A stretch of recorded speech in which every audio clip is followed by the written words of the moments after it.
name is Clara Towson, and I'm a friend of the show. Boom. I am Francisca George, and I'm a friend of the show. Perfect. Hi, my name is Susan Leemans, and I'm a friend of the show. Boom. Yeah. My name is Zainab Sammaz, and I'm a friend of the show. Boom. Hey guys, my name is Sasha Vickery, and I'm a friend of the show. Boom. Hi, my name is Lloyd Harris, and I'm a friend of the show. Perfect. Hi, my name is Jan Faria, and I'm a friend of the show. Boom. Yes. Take one. Well done. Hi, my name is Jasmine Paulini, and I'm a friend of the show.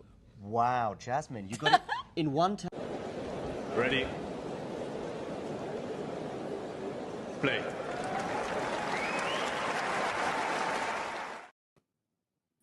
Well, hello there, and welcome to WTA Weekly. Sorry for the delayed start for the live broadcast of this. We were caught up watching the men's doubles final first set tiebreak, or at least that's what I was watching anyway. Thanks for coming back on, Johnson. Short notice after watching the final. Great to have you back on the show.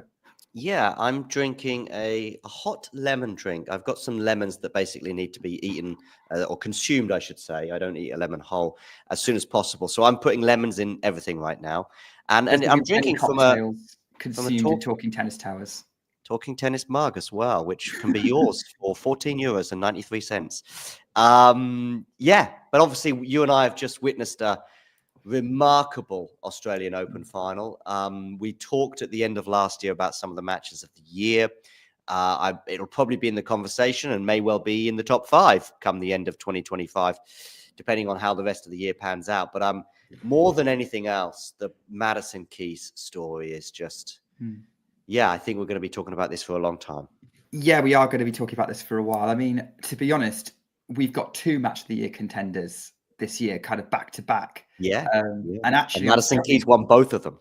Yes, and I'm trying to work out. Like, I actually think they're, in terms of like what match of the Australian Open is, it's actually fairly even for me because the Keys Swiatek match that had a lot more twists and turns, a lot more longer rallies, but the Keys Sabalenka match had the advantage of being a Grand Slam final and maybe slightly fewer unforced errors from both sides at play, but there were a lot fewer points as well in that match. So for me, it's very much a 50-50 between those two.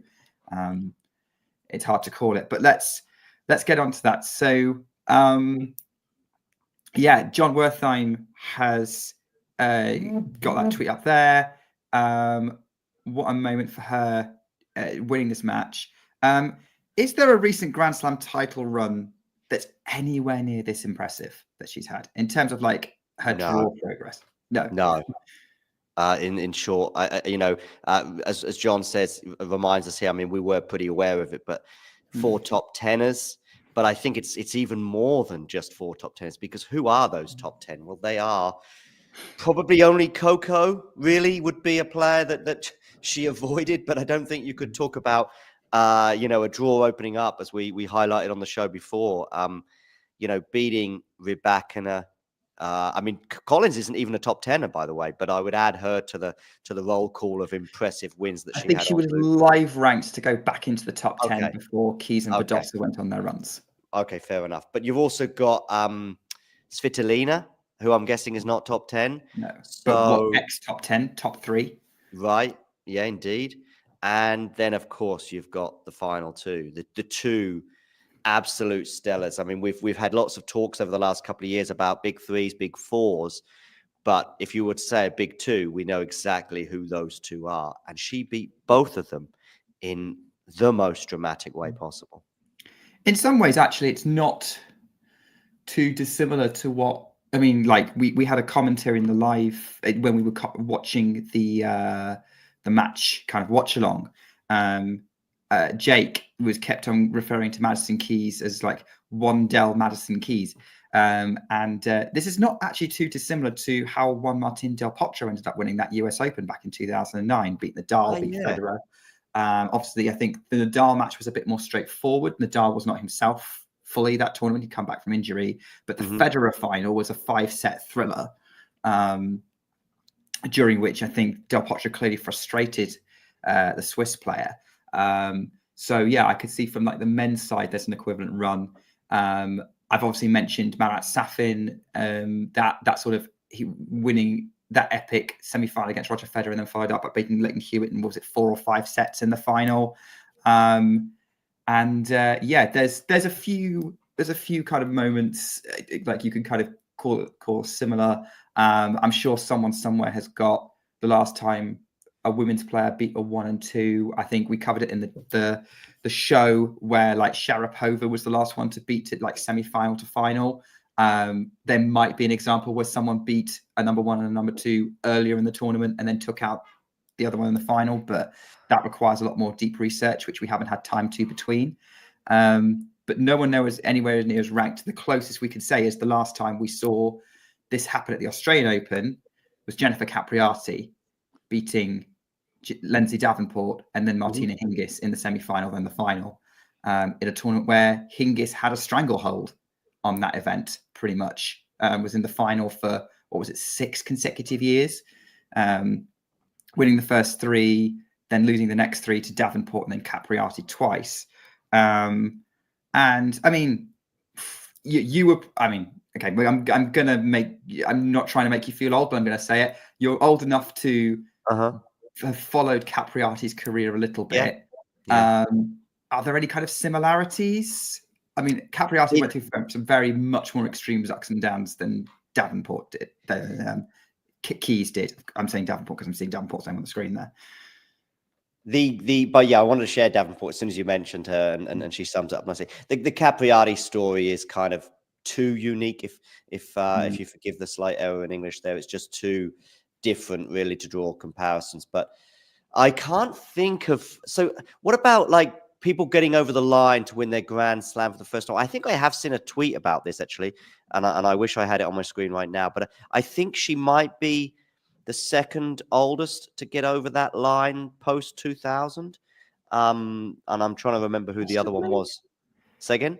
Possibly. Capriati would be up there, I think. I think Keys is older than Capriati was when she won that Australian Open in 2001. Oldest first time major winners. Champion. Who would it have been? Because you're right. Here we go. Keys is at least the oldest woman to win a major for the first time since Flavia Pennetta at the 2015 US Open. Yes. And she was 33. So at least we've got that. And that might be who she's second to. Yeah, in that post 2000 period.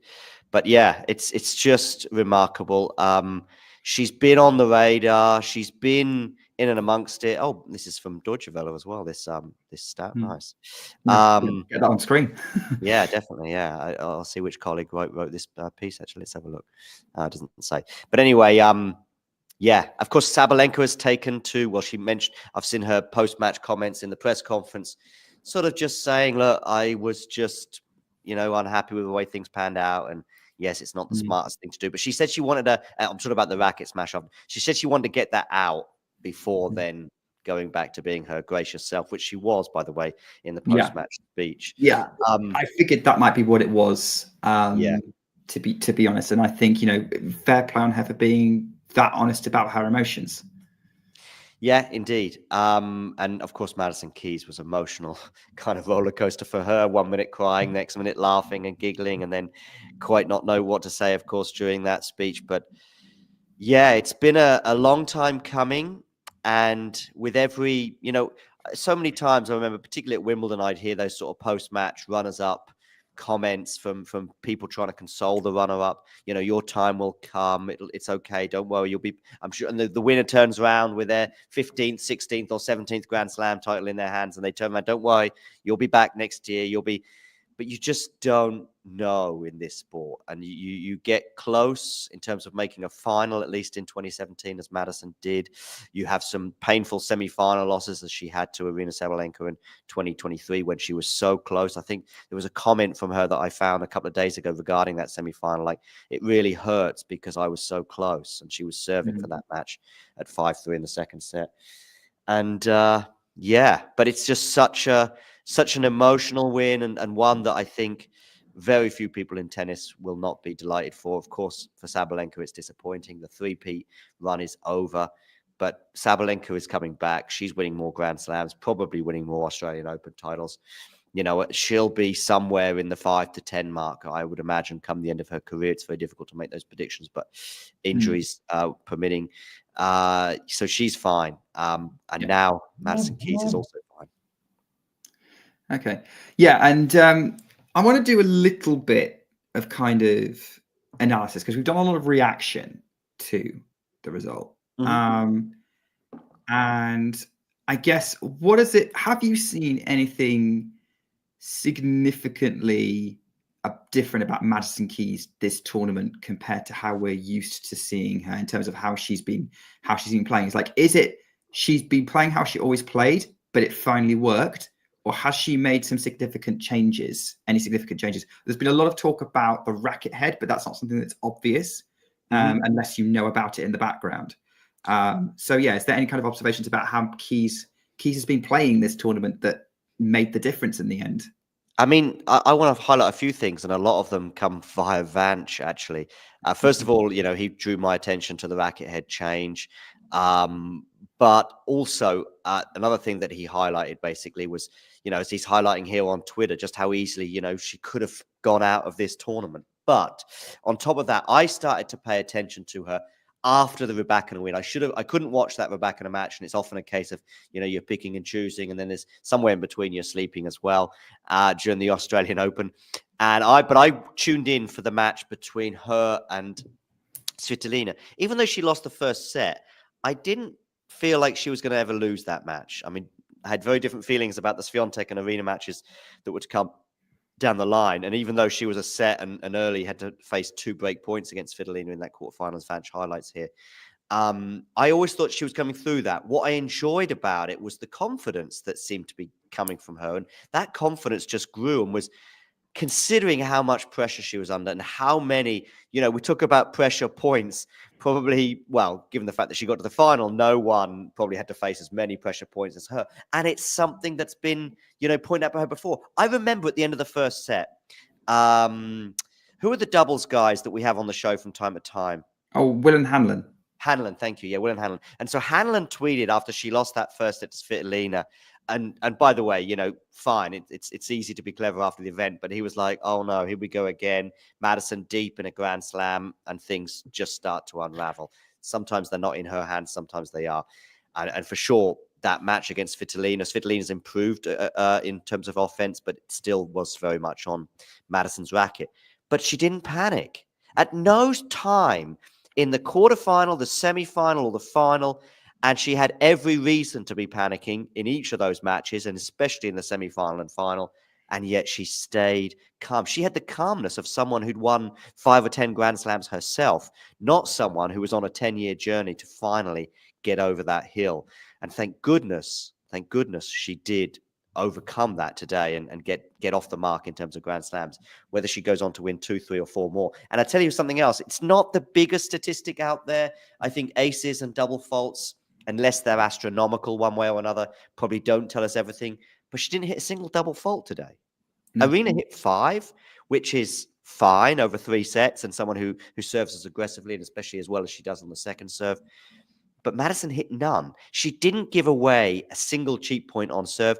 I think her level went down a little bit in that second set, but in the third set, which is really difficult when you lose that momentum, which is key in tennis.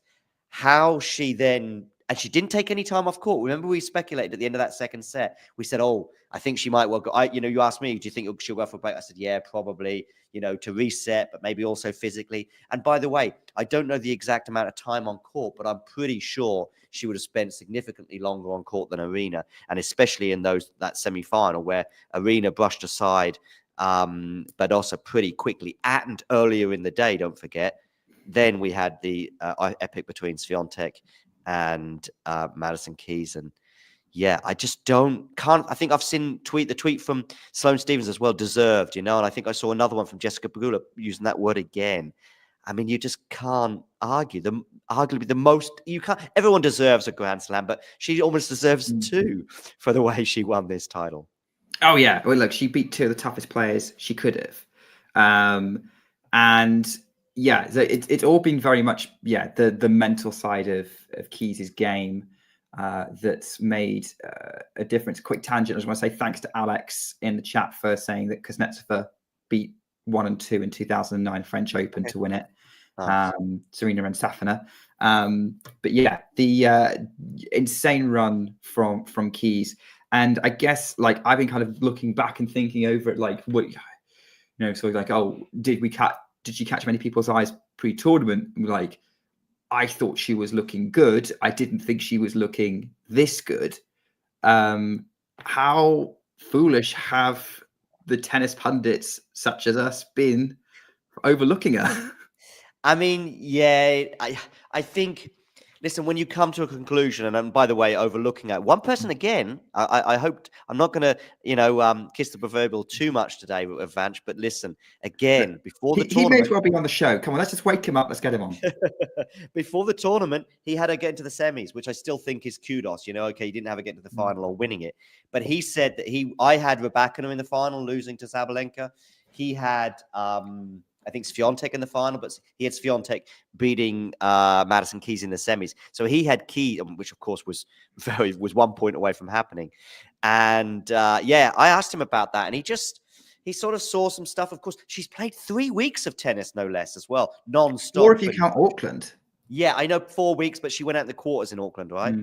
Yeah, it's Towson.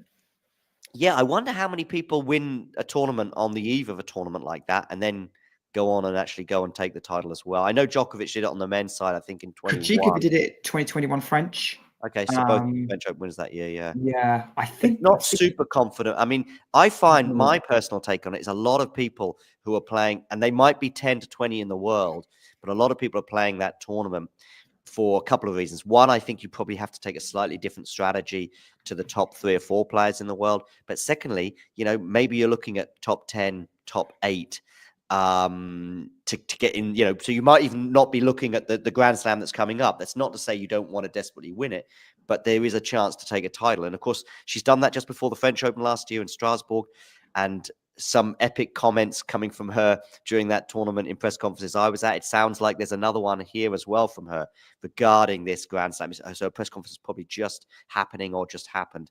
And so she was actually quite relaxed, because it's like, you know what, I may never win a slam, but let's go for this and see how it goes. And playing freely is probably the biggest example and biggest explanation I can have for that run. But at no point did she panic. No, she did not. She did really well. Eleanor's asking, was she on the WTA top 10 power rankings? No, she was not. I did have her as an honorable mention. I put her in, like, I had 16 players. I managed to narrow down to 10. She was on that list, but I chose Pegula and Osaka to go in ahead of her. Obviously, you talking about year-end? No. I'm just changing the subject there slightly. I actually was looking to see if I had. Sometimes I have your. I don't think you did. No. I don't think Gil did either. Oh right, but anyway, this is obviously year-end top 10. Yeah, but yeah, showing here. But no, she wasn't. And I've been looking back and going, what would I need to change to put her in? And I was like, well, if I change this and change this, then she would have made it. But she was actually pretty close. And had she beaten Towson in Auckland, she would have been in there. But that would have also been even more remarkable to win 2 tournaments on the eve of this Australian. She'd be playing 4 weeks of non-stop tennis then. Listen, I think maybe we were sleeping on her a bit in terms of not going super deep. I think I had her going in the 4th round, as I said, to Rybakina. But of course, it did almost happen. But I think when it comes to the final predictions, I think it would have been probably heart over head, mostly if you went for Keys before the final. Unless you sort of reasoned with it and could explain, why perhaps. But predictions, we get them right, we get them wrong. As long as you do due diligence, and due diligence would suggest a win for Aryna Sabalenka going into that final, it's fine. Yeah, I think for me, it's less about getting predictions right and more affording players enough respect to think they could be a contender. And pre-final thing, I think none of us thought. I don't think anyone was writing Keys off completely. maybe one or two, but like, yeah, it wasn't like a complete. This is definitely not happening. But like, yeah, pre-tournament, she wasn't in the like, oh, is she a dark horse kind of situation? Unless you're, of course, Vance, who has her in the semi-finals, and quite rightly. So I think that's I think it's kind of where we're at. I think it's just more about making sure that we recognize, trying to recognize someone who might be about to do something special. The question is how confident are you that there's more to come in terms of something special with her? Indeed, Madison Keys is the oldest player to defeat the world number 1 and number 2 in semi-finals and final at Grand Slam events since the WTA rankings were established in 1975. So there we go. 29 years and 342 days. So in fact, she's going to be 30 next month. Yeah. What are we thinking now in terms of Madison Keys? In terms of, I remember when Sabalenka won her first Grand Slam title, also here in Australia 2 years ago. I very much saw that as the beginning rather than the highlight, if you like, of her career. Madison, I think, as I said to you on the show earlier, 50-50 for me. Whether she goes on to win more Grand Slams. But it doesn't matter now. It doesn't matter. I mean, it does, of course, matter when she's in that semi-final and she's match point up or match point down in a Grand Slam event. Of course it does.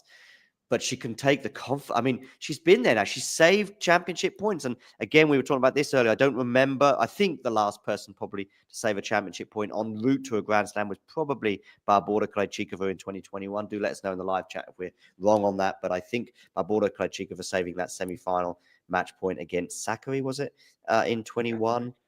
And then, of course, in Australia, I also remember, I think the same year, Osaka saving a match point against Muguruza. And what an epic match point save it is, by the way. So go check that out. Badosa, of course, after this show. In the 4th round in 21, Osaka saved that match point. But yeah, it's just remarkable. And those last 2 matches just took the breath away. Yeah, completely. I think Madison Keys is not only he's deservedly player of the tournament. I am saying, whilst I'm not going to necessarily predict like you whether she wins another slam, I am going to say that she's going to be in the mix for slams for the next couple of years. I definitely think after seeing how she's been playing this year, she's going to be in the mix at every slam. This year, she's going to be one of the people you've got to seriously think about, along with the leading contenders. But in terms of whether she gets over the line again, who knows? I think she might want I think she might really want a US Open. I could see her really going for that one in particular. Yeah, of course, yeah.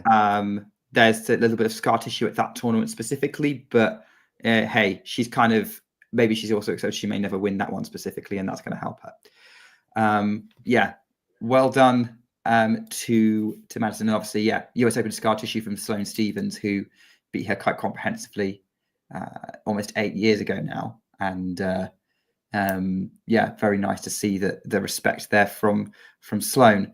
I guess we've talked for about an hour about Keys, because if you go, that we do also have a 45-minute video of our a reaction, and it was like Key. I think I posted it 45 minutes before this show began as well. And at the end of the show, that video, I think the link is there if you like to then come and join us here. So just non-stop Madison Keys for over an hour now. We may as well be talking Keys now. So let's go to the finalist.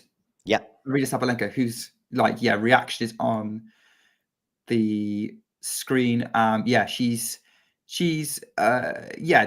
pretty nice to see from a Grand Slam runner-up in what was essentially a very, very tight loss. Well,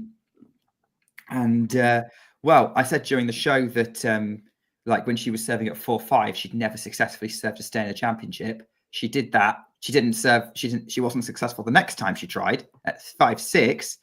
But yeah, I guess the question is that could Sabalenka have done more? How disappointed should she be that she didn't win this title? Yeah, I think, that you could argue there's an element of 20, looking back to her other Grand Slam final loss that she had against Coco. Yeah, regrets in both of those matches. The Coco one was different. She was, very much the dominant player in that first set.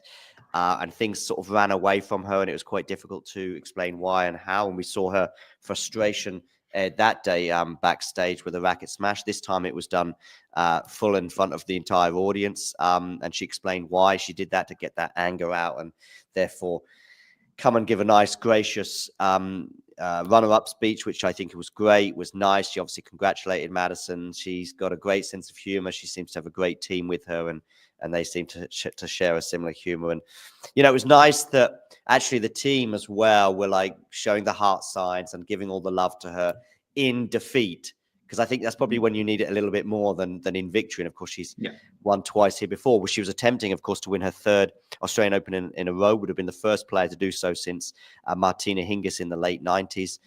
That dream is now at an end, and given how difficult it is to win one, never mind 3 in a row, may never happen for her. But these things, in the grand scheme of things, don't matter that much. You know, if you win 2 Australian Opens, 3 Australian Opens, 4 Australian Opens, whatever. If they're in a row, great. But if they're not, it's all right. You know, if you win 1 Australian Open, don't win the next year, and so on and so forth for the rest of your career, I think that's still a pretty stellar career. And for me, you know, this is fine, and maybe as well for motivation. It can only just increase her hunger, and I don't see that on the wane at all. She's going to be a threat at every Grand Slam.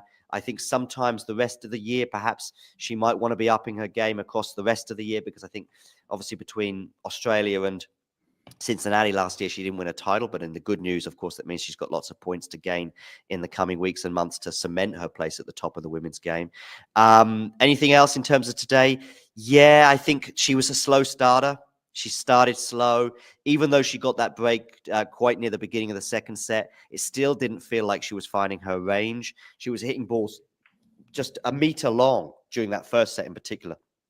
Just wasn't in that set at all. I know she got a break, I think, to get one of the double breaks that she lost, but then she ceded that break again, handing over the initiative for Madison to break first at the beginning of the third set. So at the end of the second set, she just too many unforced errors. But then in the third set, she brought it, but so did the person on the other side of the net. So yes, some regrets, and that's what I think she was probably showing in that racket smash, that she just gave herself an uphill task from the beginning, and it took her an hour and a half before she really found her rhythm.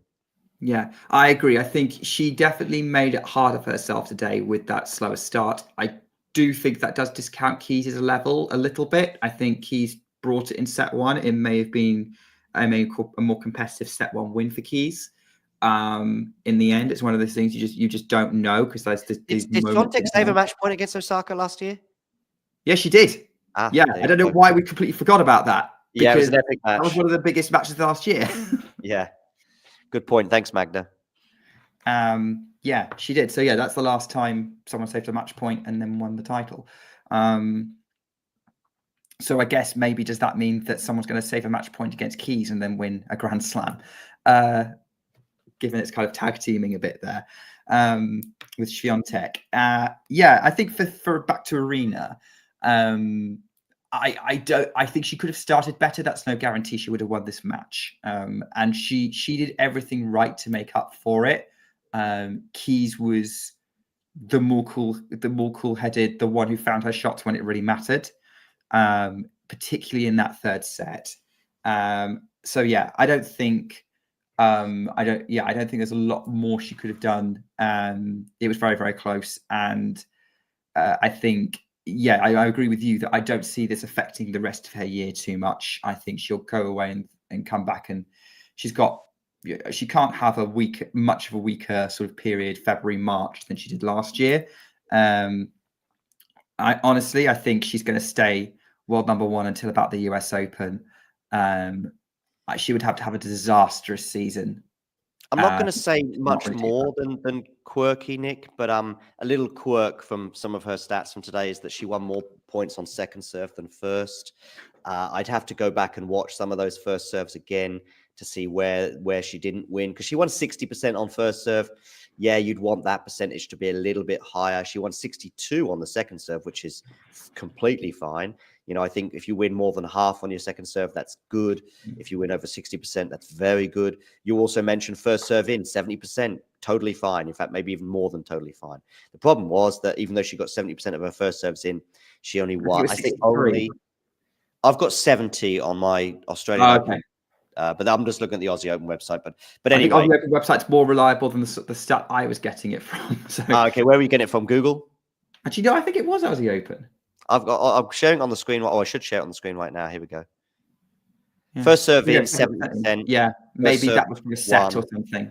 Yeah, this should be the match. Let me just check. Yeah, all sets. Yeah, you know what? I'm thinking of the third set, not the whole match. That's why. Yeah, sometimes that happens as well. In fact, when I go on the site during a match, generally I'm more interested in the entire match, and if I want to specify a set, great. But often it's the default is just to have it on a set. But anyway, yeah. So yeah, slight quirks, and that probably does show a little disappointment. I think her second serve, again, something Vanch highlighted, is one of the best, if not the best, in women's tennis, and she showed that with winning 62% of her second serve points. But as a result of having such a good second serve, she'll probably be a little bit disappointed with the lack of first serve points won. Looking at quirks, that's a crazy ace double fault stat as well. Like 3 aces, 5 double faults. Keys 6 aces, no double faults. Yeah. Wow. Yeah, cool. Hi, Stephen. So great to see you, John. Maddie, absolutely earned it. Nice to see you as well, Stephen. Everyone tuning in, of course, do hit that like button and don't forget to subscribe. Yeah, so any sort of final thoughts on Aryna? Well, from my side, I think I'm going to move on now. Let's. I think Sabalenka, still a good tournament, still in the final. Only downside is the gap has now closed to Iga Swiatek, who was also a victim to Madison Keys in the semi-finals. Same question again, though, as Aryna in the final. Could she have done more? I mean, you've got a match point on your serve, and you're serving for the match. We saw her as she headed down the tunnel, and that's going to hurt. That's going to hurt, and I think. Again, it's a bit like one of these players that, if you don't ever win a slam or if you don't ever win an Australian Open in Iga's case, that'll be the one, probably. I don't know if she'll ever get any closer and not win the title, because she could get to a final and lose, in a 3-set battle. But your match point, I should say, in that semi-final. Listen, it's still a step forward in many respects compared to, say, the last 2 years. She's going much deeper this time. I think there's some room for optimism regarding this Wimfer set. They seem to have already a really good partnership going. I remember seeing him during the United Cup, seeing him give her some pep talks, and then she responded by going. I remember a pep talk he gave her, between games, and Rybakina was serving for the first set in the United Cup. That pep talk, and you could just see her. She comes out and she's like, okay, listen, I've got this. And she did have it. She broke back and ended up winning the match. Similarly, I saw some moments yesterday in the match where she seemed to sort of, pick herself up. It's just the nature of the loss rather than, I should say 2 days ago. It's just the nature of the loss, Nick, that will be stinging. And therefore, room for regrets. Well, of course, if you're serving for the match and you double fault, by the way, in 2 huge moments, one when she was serving for the match, but also the beginning of the tiebreaker, she was tight. I think one of those double faults pretty much seemed to come off the frame of her racket almost, and she was hitting it pretty far out. So, yeah, but bigger picture, a step forward. So, bit of both, if that's fair enough. Yeah, it's definitely been a step forward. Her start with Wimfer set is about the same as she had with Tomas Viktorovski, if not slightly better, given she got closer to winning a couple of titles already than compared to the first tournaments with Viktorovski. I think that match with Keys, there are small notes from it, but I think overall, the reality is if Keys hadn't absolutely thumped that return in court on the match point, Iga probably would have won the point. I think that's reality there. And she was ahead of Keys the whole time. I didn't notice any significant mistakes or errors that kind of let Keys back in, or that Keys wouldn't have made up for anyway. So I think in that match, it was just she was playing Madison Keys the best that Madison Keys could be. and that was just enough to beat Iga Swiatek close to as good as she could be. I think it is overall positive, even if it's going to sting. I think her reaction post-match has been very similar to Aryna's, of like, lost a close match. These things happen. I don't have many regrets. Let's move on. And I think her season is going to play out similarly. I think she's going to be a major factor, especially with the facet, which obviously, you're seeing any kind of noticeable changes that facet has brought to Iga's game as well as to her mentality. No, I would say no on that one. We haven't seen, but I don't think they've had enough time. We had that off-season period, and then we're basically, as well as I do how short that off-season can be. And of course, he only joined the team, I'm going to say end of October, beginning of November, and there was the WTA finals, and then obviously the off-season. No, but I think it'll be interesting to see how things go going forward, particularly, not so much, of course, on the clay, but particularly on the hard courts that we're about to continue on. Of course, she shouldn't theoretically need to change a huge amount in this period. Maybe Miami will be interesting to see how she does there. I know she's won the title there before when she did the Sunshine Double in 2022 when she was on that tear. Just got the doubles on the screen right now, and they're pretty close to potentially the end of the match. But so not yet, but I do expect to see this. It'll be interesting to see if she reintroduces the drop shot that was basically disappeared and taken out of her game during the time that she had during her previous coaching partnership. But I think it's now the time that we can now see things happen. I know the tournaments come thick and fast, but still more time on the practice court, more time with Vim. And I think it's a reasonably positive start to this partnership. And I think in terms of his sort of resume, I think this is a B plus for him and also for her, in that it's a positive. But we'll see. Time will tell. Yeah, time will tell. I think this one, for me, what I've noticed about Iga is I think they are trying different things. I noticed that, like, on the United Cup courts, her take back was a bit less. Okay. On the forehand, she's using the top spin on her forehand a lot more effectively. She's just leaning into her strength a little bit, which Wim Fasset's talked a lot about. Like, just basically trying to make Iga realize what her strengths are and how she can utilize them better. And I could see that this tournament, like, that topspin forehand was pretty brutal to deal with for most of the field up until she got to the Keys match.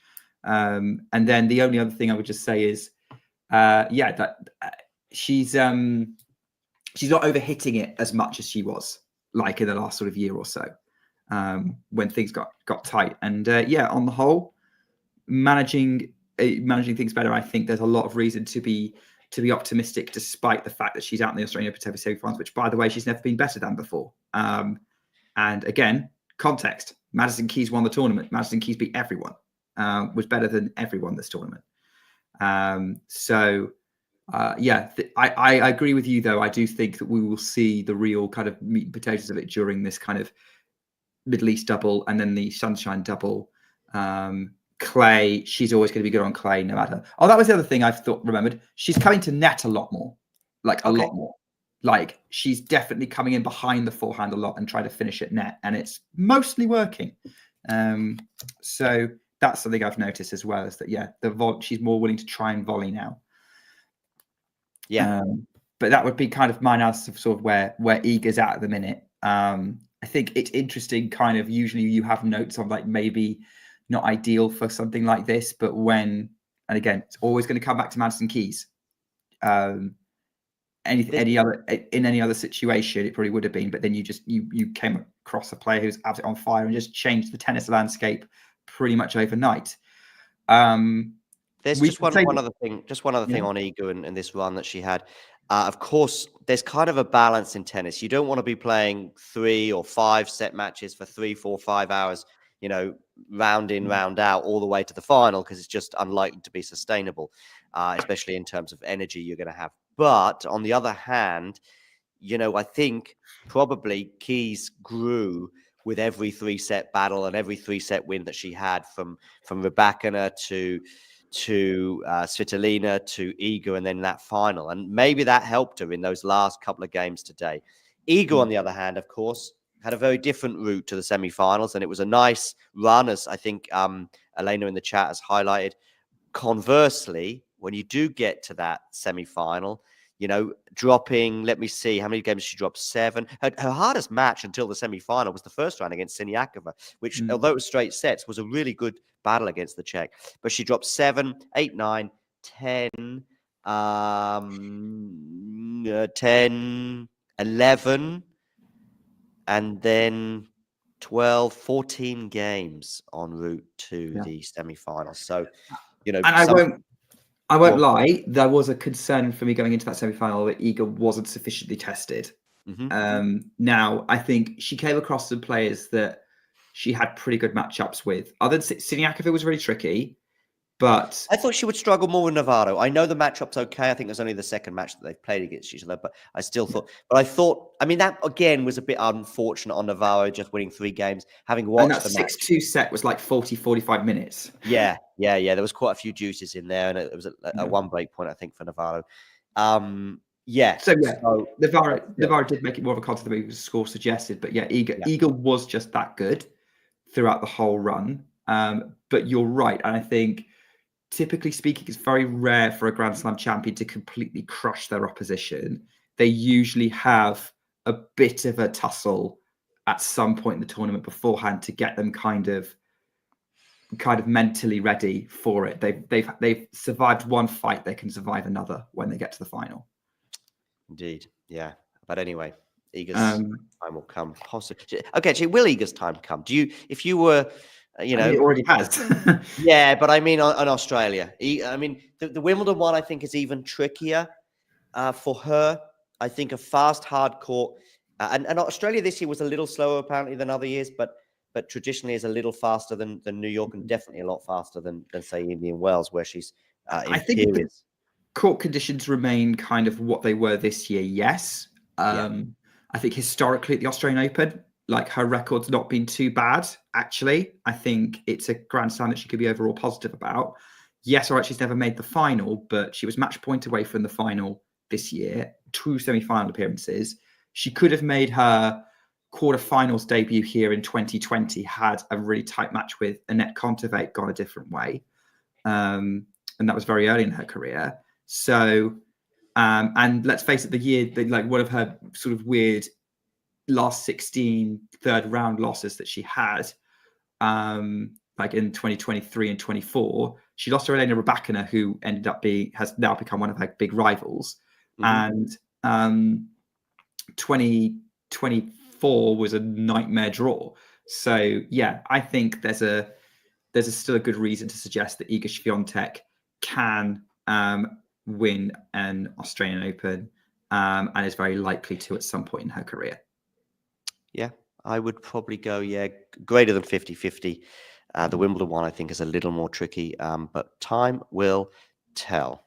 Yeah. So, moving on to the other defeated semi-finalist, and Paula Badosa, who I would say grew into this tournament. She'd obviously come in with a little bit of a patchy start to the year, but got through couple of tough early rounds, and I think really what this event's gonna be remembered for probably is, one, how she looked like she belonged in a Grand Slam semi-final, particularly at the start of that match against Aryna, but also more the performance she put in against Coco Gauff, where she kept up with Coco and then turned it on and really went after her from like 5-5 first set onwards. Yeah, the Coco match was clearly sort of the peak for her in terms of both level, but also achievement. Again, predictions and all that, I did have Coco emerging. What I will say, though, is from the beginning of that match, having been confident about Coco winning it, from the first couple of games, and by the way, it was just 1-1, nothing remarkable was to be seen in those first 2 games. And as you said, that first set was incredibly tight until right near the end. But I was like, I'm not changing my mind about the prediction, but if these 2 games is how the match is going to be, I think that may well that Paula Badosa wins it. but that doesn't mean that I really believed it. I just thought that Coco would get a bit better and maybe Badosa would not be striking the ball as cleanly as she was in those first 2 games. But it really didn't change much. In fact, I think she let a break slip. She had a double break advantage in the second set against Coco. She did let that one of those slip. And then you sort of worry. Coco's very strong mentally, I think, especially nowadays. Now she's got that slam win of 2023 under her belt and is now a stellar top 4 player on the WTA tour. But Badosa was fine. And I then thought back to New York last year when Badosa was a set down, but in the second set, I think it was Emma Navarro she went out to in the 4th round or the quarterfinals last year in New York. And the second set was a painful watch because I think she was a double break. It may have been 5-1, but she let that slip. Now, of course, you never know how the third set would go. But she let it slip, and it was also like, I think she ran out of energy. She ran out of belief. It was one of those tennis matches that was a little bit of an awkward watch as the match slipped away from her. And yet, really, in this tournament, I don't think she can have many regrets. She just came up against Sabalenka, who was just probably giving her best match of the tournament. In fact, not probably. I'm quite confident to say that Sabalenka peaked in that semi-final in the way that she performed. And as Damien described it, she was scary. She was ridiculous. And I think it added to the confidence that many of us had that Sabalenka would now go on and take the title. So I don't... And the other problem that I think for Badosa is I don't really know what she could do differently against Aryna that would change the result of that match or maybe many matches against Aryna in general, especially on a hard court. So, yeah. But mostly, I mean, semi-final, first time in her career, has to be another step forward, particularly where we were a year ago or 2 years ago when I saw her keeled over in a flower bed, barely, being able to move her back. And then she sort of rushed back for Wimbledon, which may well have been a mistake, before then basically writing off the rest of her year and talking about how, her career was in doubt and how she didn't know whether she'd be able to play back-to-back tournaments or week in, week out tennis. And yet here we are, she's in a Grand Slam semi-final. And she pushed Iga really hard at the WTA finals. No, sorry, at the Billie Jean King Cup, my mistake. And funny enough, I posited to Damien that day when they played each other, Billie Jean King Cup. I said, Damien, what about this? A Grand Slam final between Paula Badosa and Iga Swiatek. Are we watching, as it was that day in Malaga, are we watching a future Grand Slam final? And I think we came to the conclusion it was about 50-50. Whether they would end up meeting in a Grand Slam final. That's not to say that Badosa is 50-50 to make a Grand Slam final, but, you've got to have the stars align. They're on opposite sides of the draw and so on and so forth. Well, we were pretty close this year at the Australian Open. I mean, what will help is also not only is Paula Badosa in the Grand Slam semi-final, she's back in the top 10. Nice. She'll be back in the top 10 on Monday, which, again, where you say we're at the point where she was at in her career, like, even like Wimbledon last year, she was talking like, I'm just playing for as long as I can because I'm really, really hurting. And then it just lit up from there. So, yeah, Paula Badosa kind of back where she belongs. How far forwards that takes her, I don't know. I think there might be some limitations in her matchups with the top players, like Sabalenka, Swiatek, Gauff. Well, not Gauff, because she seems to like playing Gauff. Rybakina, and maybe even Madison Keys. I'm going to see if I can chat with like someone's going to need to go back and like do some kind of wiki of how often I'm going to mention Madison Keys during this show.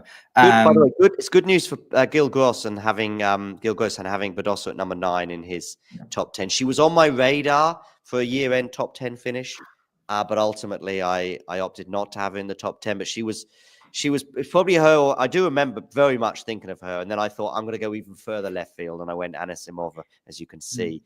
But yeah, hats off to Gil at least in terms of being on a pretty good trajectory for her to finish in the top 10 and come the end of the year. Yeah, I think she's on a great trajectory. Obviously, she's got to make up for some of the performance. She's got to like match some of the performances she's had, particularly in the second half of the year. But yeah, Badosa's got. I think Badosa could well end up being one of the stars of 2025. I guess whilst we're talking about Badosa, I think this is the best segue into Coco Gauff, who obviously lost that quarterfinal and seemed to slip into some old habits during that match. A little bit, yeah. Which is a shame given up to this point, she'd been looking like the best that she's ever seen. I'm confident that that was a one-off, and I don't think that's going to get repeated very often. And I think she's still going to be one of the leading names this season. But I guess talk to me about where you're kind of seeing Coco Gauff at after this Australian Open. Yeah, I mean, we talk about, people that have probably exceeded expectations and B pluses and A minuses and all the rest of it. Well, of course, we know exactly where to rank Madison Keys on that level, and it's now my turn to mention her name. Sabalenka, of course, you'd probably say, yeah, I mean, her ambitions probably in Australia are sort of win the title or nothing, and so therefore for her, although she had a great tournament, just an element of disappointment. Iga's, yeah, probably you'd at least say she's on par, but maybe in terms of the fact that she's equaled her best ever run, that she's ahead of things. And Badosa is an easy one to answer as well in terms of a positive tournament. Coco probably just fell a bit short of her own expectations. If she'd lost the semi-final, Sabalenka, especially if it was a close, hard-fought battle, matching a similar sort of level that she had last year, then fine. And the reason as well, in what compounds it in terms of Coco, is she was playing both the best tennis of her career and was probably, I'd have to check the rankings points, probably if you go from post-US Open until the Australian Open, probably had garnered more points than anyone else on the WTA Tour. Yeah, I think that's right. Pretty confident in saying that, given that she won a 1,000. She also won the WTA finals and performed heroics at the United Cup too. So, yeah, and some people, I think Eddie, by the way, had her winning the title. He was, by the way, Eddie, of course, in terms of predictions, having a good day with predicting Keys in 3. But yeah, so, and I felt more confident about Coco this year. I know she won that US Open in 2023, but that was a backs to the wall kind of victory that she had and was remarkable for every reason in that respect. Now, though, she seemed to be playing players such as Iga. She beat Iga back to back twice in a row. And it was on her racket. Okay, maybe not quite on her racket against Iga, but she's going toe to toe with these people and not necessarily relying on her heroics from the back of the court until that Badosa match, as you said, slipping into old habits. I spoke to Badosa in Madrid 18 months ago, and she had a pretty brutal loss to Badosa that day. I think I'm going to guess was 3-0, something like that, but it wasn't many games that Coco won. And she would just kept giving her the forehand that day. And eventually the forehand broke down. It wasn't quite as dramatic as that, especially on a hard court in Australia, but the forehand did go awry. There's been improvements there, changes of grip, change of coach, of course, in September, October last year. And I think there has been some step forwards. There was a few double faults in that match as well, which we know can plague Coco. So in a way, if we look at the 6 months, I would still, be very optimistic about Coco winning Grand Slams and winning them on her terms. A blip is probably the word that I would therefore use to that loss to Badosa. Yeah, I agree. I think it's a blip. I think, and let's face it, we've seen Swiatek and Sabalenka have blips. It's just that this is a blip very early on in kind of Coco's trajectory. I think, if it was coming after a recent Grand Slam, it would maybe. I mean, she didn't lose a set, did she? She didn't lose a set until. No. Was it that match with Badosa, or did she lose? I think she did drop a set in her fourth round to Bencic. Bencic got the first set off her. Yeah. By the way, great Grand Slam comeback for Belinda Bencic, fourth round, going toe to toe with the world number 3. Yeah, I guess in that scenario, then I think it's a blip. We're thinking Gauff is gonna. I think you and I both think that Gauff is going to continue. You may sense I've moved a bit on Gauff. Do you sense that? I've moved on Gauff a bit in terms of 6 months ago. I was still saying Rybakina, absolutely, because I was basically desperately trying to kind of continue to big her up for the entirety of last season. And understandably so. But I was sort of going, I'm not sure. I'm not seeing it. But I can only talk about what I see in front of my eyes. And post US Open, she was phenomenal. And in fact, going into that second Iga match, I think many of us that won at the United Cup, many of us did think that she was gonna win. And it's not very often that you would go into that match thinking that way. And it wasn't just based on the WTA finals match that they'd had a couple of months before. It was also because of 6 months of very impressive tennis from Coco. So, and when we talk about blips, it's even a mini blip. I mean, it's just one match in what has been an incredible 6 months, and especially incredible 2025 until that day. We've been talking a lot about Aryna Sabalenka and Iga Swiatek, or like Aryna Sabalenka holding on to world number one and assuming Iga Swiatek is going to be the one waiting in the wings. What if it's Coco? I mean, I do have Coco as year-end number 2, which is there's probably a few big takes in that top 10. I think Anisimova being in the top 10 is pretty big.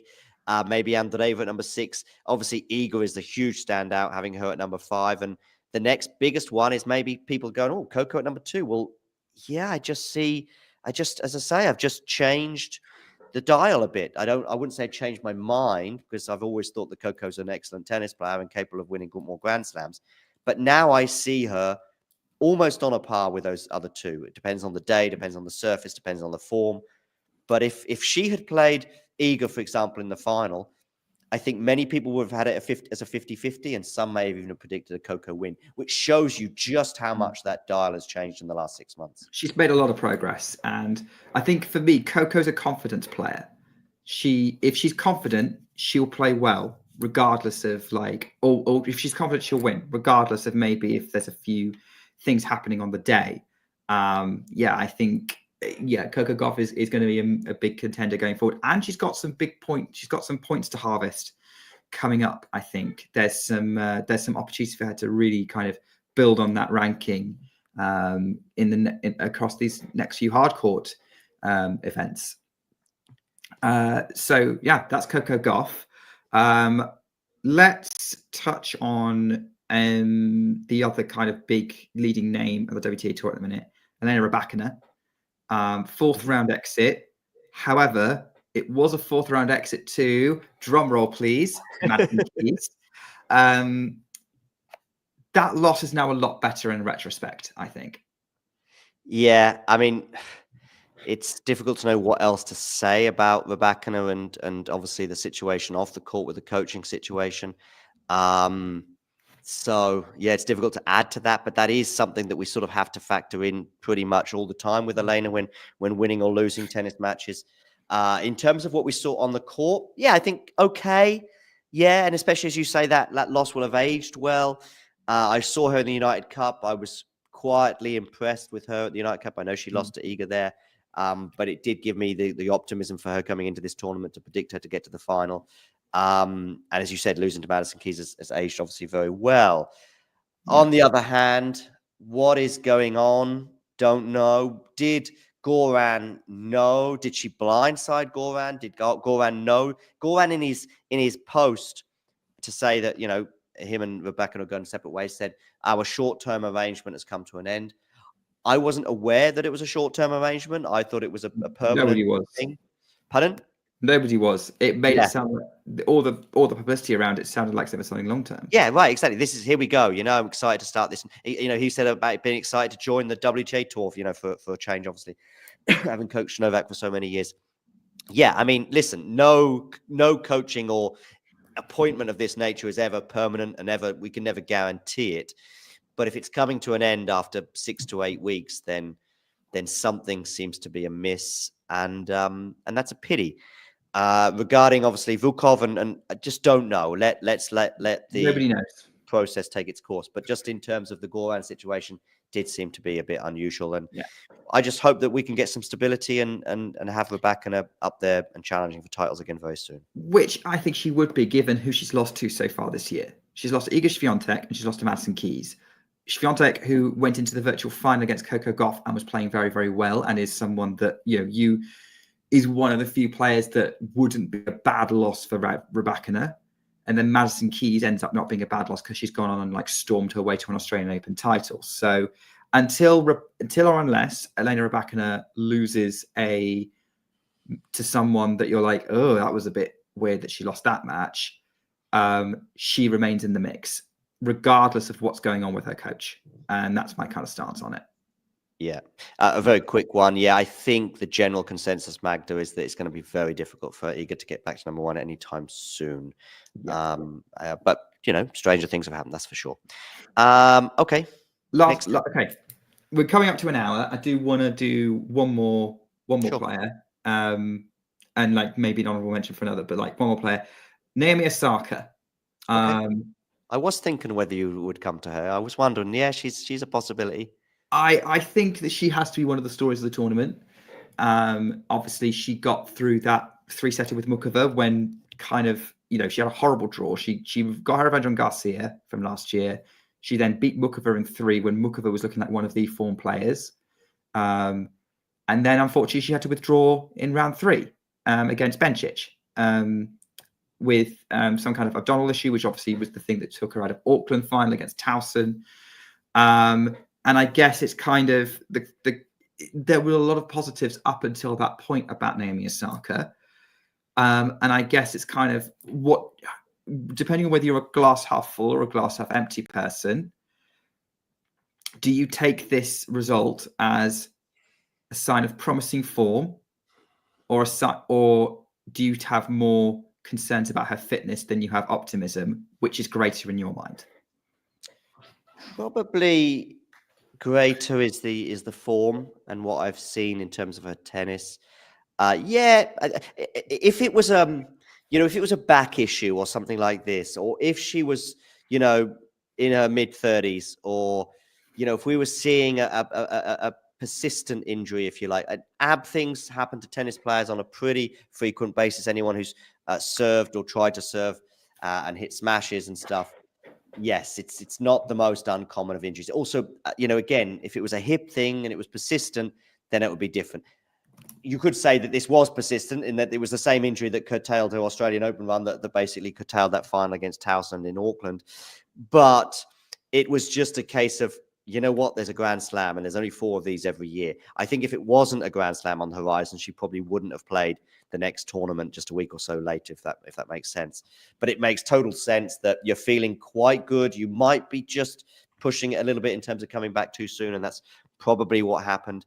But in terms of the tennis, that win against Mukova, obviously losing the first set as she did, and you're thinking, oh, okay, rough draw again for Naomi. Of course, she beat Garcia in the first round. She had a couple of wobbles in that match. It had to go 3 sets, and at one point, it looked like at the beginning of the match, it looked like she was going to win it in straights, but ended up being pushed very hard by Caroline. And when Caroline is firing, she can push pretty much anyone on the tour. But it looked like, wow, Garcia followed by Mukova was going to be too much, but she beat Mukova and reversed the trend that was obviously set in New York last year when she also had a rough draw. And then obviously finally coming up against Bencic. I thought that if she was 100% fit, that she would beat Bencic. And I guess in a way I would still stand by that. And that's because of the tennis that we've seen in moments. What she needs to do now is she needs to string a week or 2 weeks together to really, see exactly. But we've seen it. We saw it in that Iga match that we highlighted earlier on clay. And that's probably a surface and a slam that she probably won't win in her career, I would imagine. But wow, she could bring it. She could bring that aggressive tennis. And when her mind is on it and her body is following suit, it's there. So yeah, generally I would be optimistic, particularly as I don't think the injury issue is going to be a big thing for her. Hopefully she can just stay healthy and the rest of her body can work well. And yeah, Sunshine Double coming up, a semi-final, a final, one of those. It's not, I think a year ago you'd have said that she just made that comeback. I think she lost to Garcia, didn't she, in the first round in Australia a year ago. But yeah, to suggest a positive Sunshine Double is on the horizon is not the wildest of takes. I don't think it is either, especially since she's an Indian Wells champion and a Miami finalist. It's interesting what you're saying about moments scattered through, because to me, that sums up Naomi Osaka's whole career is, can she string enough moments together? And she's done it 6 times in her career, 4 of them being at slams, the other 2 being Indian Wells in 2018 and Beijing in 2019. Other than that, it's kind of Osaka's very much flashes of brilliance followed by mostly where is she? And I think now she's kind of back to that. I guess it's kind of like, we're waiting for that next time she strings something together. She's perfectly capable of doing that. This result suggests up until the injury that it's possible. So I would agree with your kind of being more optimistic about her form, particularly if she now has some time off for the next few weeks to try and sort of recover from whatever this abdominal problem is. I'm going to share your optimism about Naomi Osaka. Yeah. All right, I just want to get into sort of wrapping up stuff now. I want to do a shout out to a particular player. It's not necessarily, it's more of a comment than a question. Up until Madison Keys decided to become the star of the show and win 2 epic matches, Emma Navarro was the one who was kind of giving us all the fun, because she ended up in a epic with Peyton Stearns in the first round, going 3 with Wang Zhu in round 2. She goes 3 with Ons Jabeur in what I thought was actually quite an entertaining match, albeit it was kind of dictated by how up and down Jabeur was, and Navarro coping with that. And then having another epic with Daria Kasatkina in round 4. Emma Navarro getting to the quarterfinals despite not playing that well, and then doing the best she could in the circumstances against Iga Swiatek. I think for me, as a comment, it's more of a, that was thanks for the memories, Navarro. You helped give us some great entertainment this tournament. Yeah, no, I could add a couple of words. I saw that match with Peyton Stearns in the first round, a really tough first round opponent, especially for someone as seeded as high as Emma. She had to battle through some anxiety. I think she was on a losing run, or she hadn't won since the US Open. Am I right? I mean, I know she probably spent some time away from the court. Kind of barely won anyway. Yeah, she certainly was on a rough run of form, and I was also concerned in terms of that she's both Gil and I both have her at number 7 in our year-end rankings. Well, that's probably par for the course then in terms of reaching the quarterfinals. The loss that she had to Iga, we've already touched on as well, probably didn't do her justice in terms of the scoreline. She was competitive. It was interesting. I didn't ever think Iga was going to lose, but it was an interesting match despite that lopsided scoreline. And the run that she had before then was epic. And if you were going to choose a tennis match on a day when Emma Navarro was playing, then it was always a good idea to tune in, because you're always going to see plenty of fun and plenty of fight and plenty of courage. And it started with that match against Peyton Stearns. I was really worried for her in that match, because it looked like you could just see the lack of confidence at times, and she just had to battle through that. Once she won that first match, I then did have optimism that she would go far in the tournament, but I didn't quite necessarily expect that she would continue to have to battle through in 3 sets in every single match. I don't think fatigue was an issue against Iga. Maybe it would have been if it had gone, lengthy, if it had been a sort of 3-hour epic, that might have affected her. But yeah, ultimately, I think probably a pretty good tournament. I think we should also mention one other player just before we wrap up. Can you guess which player I want to mention? I mean, it could be a number of... There's probably one other story. Listen, Jasmine Paolini is nice. Always good to talk about her, but probably her story is kind of par for the course. But there was one other kind of story at this tournament, if you like. I'm trying to think, who would it be? I guess it would be, I don't know. Go on, surprise me. Everlise. Oh, of course, yes. Lucky loser. Just trying to think. She's 23, and she was the first lucky loser to reach the 4th round in Australia, at least since 1988, I think. Yeah. Oh, great story. And Everlise is someone who has been talked about as a potential talent for a while. I remember watching her in Stuttgart a couple of years ago. So again, similarly losing to Iga Swiatek, but she did win her opening round in what was quite a dramatic match, and similar sort of run here, but on a bigger stage. And she looked like she was absolutely loving it. Great bounce back from kind of knowing she was in the draw until like 10 minutes before the match. Then she goes on to win it. I don't know if you've seen. Right. Yeah. No, I don't know if you've seen that. There was a clip that went around that she was to give an interview to Australian TV, and someone told her that she won 420,000 euros, and if the word "ka-ching" was a face, she made it. Yes, indeed. So I think it's quite an easy. We haven't handed out a Jakob Bobro Player of the Week, but for me, it's a pretty shut and closed case. If that's okay, if I sabotage or gate crash by just handing it out quite comfortably to Everlise. She does break into the top 100 with that run as well for the first time in her career. And that's a pretty open and shut case. So, I think a shout out to her makes sense for me. Well deserved, yes, completely agree. And I think these underdog stories should get shouted out on WTA Weekly. So, yeah, Ivelisse, worthy Jakob Boblo Player of the Week, and I hope we see her in the top 100 for a while because I think she's great. Okay. All right, right. I guess that's the Australian Open. If you weren't listening for the last hour and 10 minutes, I'll repeat it again. Madison Keys has won it. But what have we got to look forward to coming up? We have a 500 in Linz and a 250 in Singapore.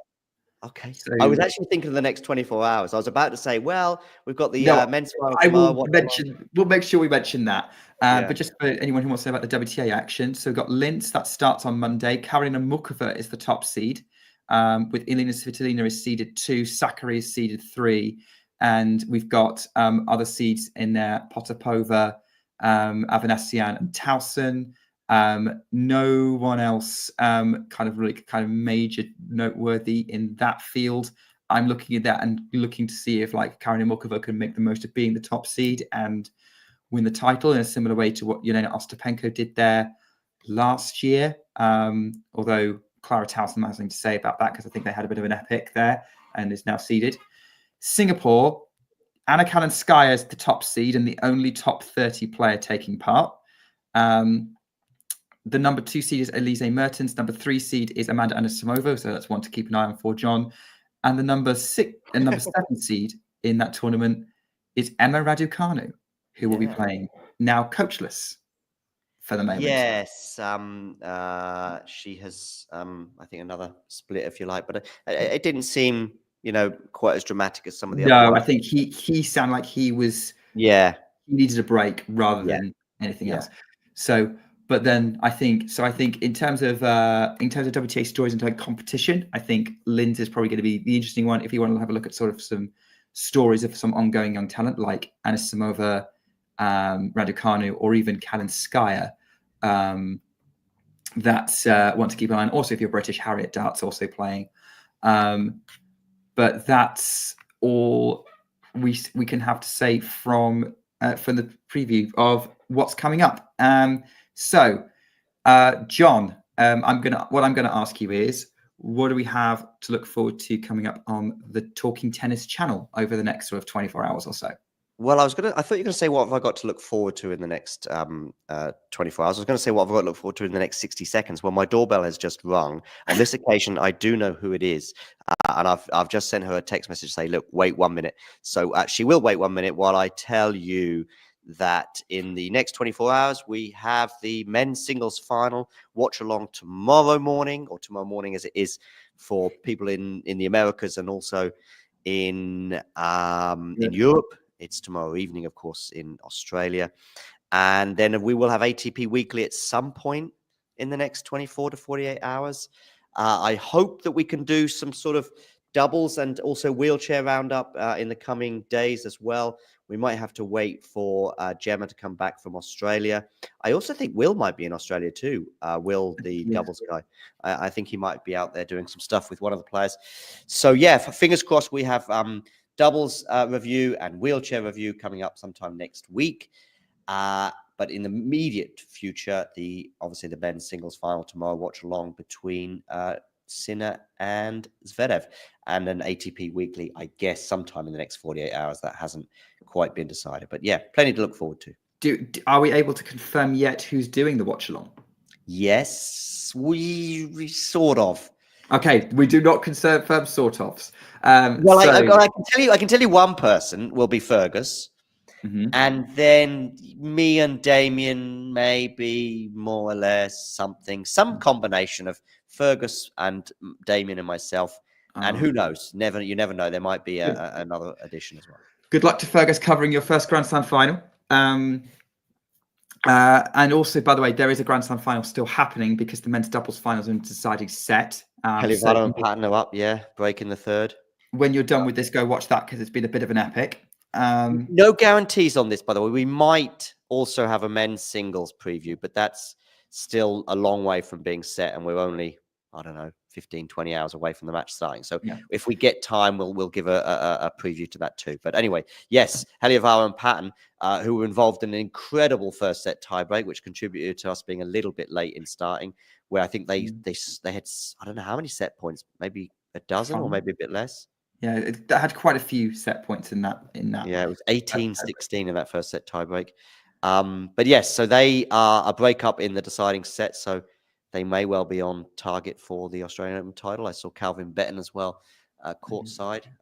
He's been on the show a few times before, and well, maybe we'll have to get him on again if he keeps coaching players to Grand Slam titles like he did at Wimbledon last year. All right. Well, I guess that's something to look forward to. So you now know what's coming up on the channel. You now know what's coming up with the WTA. So I'll leave you with this.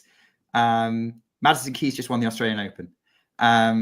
Thank you so much for coming on, John, and keeping me company. It's been great to spend the morning / early afternoon, our time with you. WTA Weekly will be back next week, as always, as usual. Sunday, Monday, we'll see how it goes. So I look forward to see you then. In the meantime, take care and keep talking tennis. If you enjoyed this video, make sure you hit that like button. Don't forget to subscribe and click that notification bell so you don't miss out on all things tennis.